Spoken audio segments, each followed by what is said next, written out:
বাঙালিদের একটা চিরন্তন স্বভাব আছে জানেন, কেউ যদি নিজের যোগ্যতায় একটু উপরে ওঠার চেষ্টা করে বাকিরা সবাই মিলে একজোট হয়ে তার পা টেনে নিচে নামানোর চেষ্টা করে।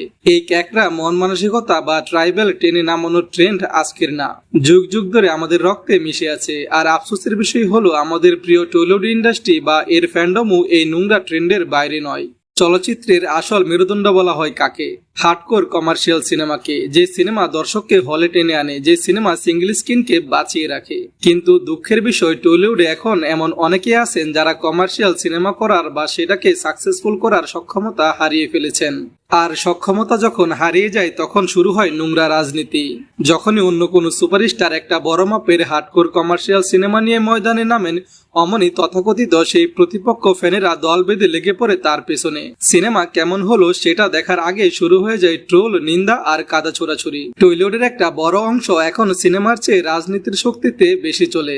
রাজনীতি থেকে পাওয়া কালো টাকা সাদা করা কিংবা পকেটের টাকা ঢেলে হল হাউসফুল দেখানোর সংস্কৃতি আমরা তো কম দেখি নাই। ট্রাক ভরে রাজনৈতিক লুক এনে সিনেমা দেখানো, নিজের পকেটের টাকায় টিকিট কেটে হাউসফুলের বোর্ড ঝুলিয়ে দেওয়া, আর দিন শেষে বাস্তব বিজনেসে 2 থেকে 4 কোটি টাকাকে বাড়িয়ে 20 থেকে 25 কোটি বলে হাইপ তোলা, এটা এখন অনেকের কাছে নিয়মে পরিণত হয়েছে। এখন সমস্যাটা কোথায় জানেন? নিজেরা যেহেতু এই দান্দাবাজির উপর ভর করে চলে, তাই তারা ভাবে বাকি যারা ভালো কাজ করছে তারাও বোধহয় এই ফ্যাক কর্পোরেট বুকিং করেই টিকে আছে।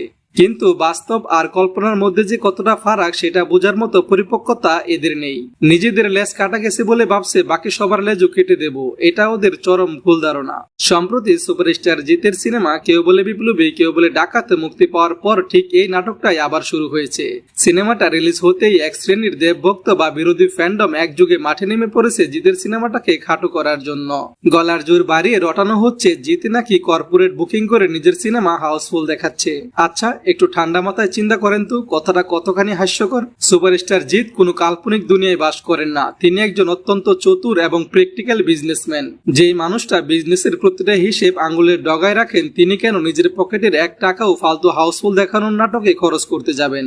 জিৎ ভালো করেই জানেন কিভাবে প্রফিটেবল প্রজেক্ট তৈরি করতে হয় এবং নিজের টাকায় নিজের সিনেমা কেনার মতো বোকামি তিনি কখনোই করবেন না, কারণ তিনি ফেক হাইপে নয় রিয়েল অডিয়েন্সে বিশ্বাস করেন। অন্যের দিকে আঙ্গুল তোলার আগে নিজের দিকে তাকানো ভালো। ফেক নাম্বার আর পকেটের টাকায় হাউসফুল বানিয়ে সাময়িক বাহবা পাওয়া যায়, কিন্তু ইন্ডাস্ট্রির ইতিহাসে টিকে থাকা যায় না। জিৎ কমার্শিয়াল সিনেমাকে বিশ্বাস করেন এবং নিজের শক্তিতে কাজ করে যান। তাই ট্রোলিং আর ভুয়া অভিযোগের রাজনীতি বন্ধ করে সিনেমাকে সাপোর্ট করতে শিখুন। উপরের কথাগুলোর সাথে যারা যারা একমত শুধুমাত্র তারাই ভিডিওটা লাইক, কমেন্ট এন্ড শেয়ার করেন।